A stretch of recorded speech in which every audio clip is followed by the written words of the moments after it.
大家好，我係六 C 班何天曉，今次會為大家朗讀第7課要挑最大的第6至到第12段內容。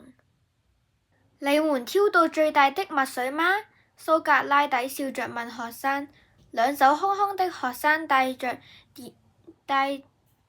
兒羞愧地搖了搖頭。老師，讓我們再選一次好嗎？一個學生提議說。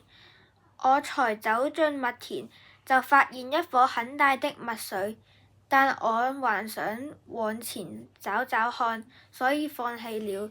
誰知一直往前都沒有看上，全都比不上之前的。另外一個學生有點兒不忿地說：學生，老師，這個麥田肯定有最大的墨水。讓我們再選一次吧。其他學生也不約而同地請求。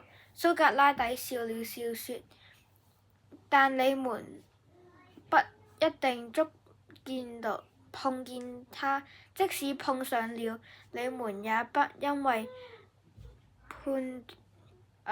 準確判斷而錯過摘採的機會，是嗎？一個學生一時無言以對。蘇格拉底語重心長地說：孩子們，這就是人生，一次無法重複的選擇。蘇格拉底的話讓學生恍然大悟，漫長的人生如在廣闊的麥田中前行，利用這唯一的機會尋找最大的墨水。有人看見幾粒飽滿的墨水，就把握時間摘下它；有些人東張西望，總在比較中着，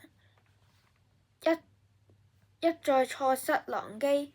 得到最大的當然理想，但把眼前一顆飽滿的墨水拿在手中才是最實在的。聽完我朗讀後，唔知道大家係咪認同蘇格拉底對學生的話呢？而我就認同，因為我們應該把握每次機會。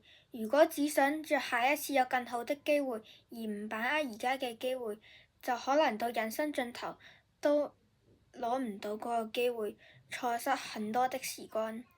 多謝大家。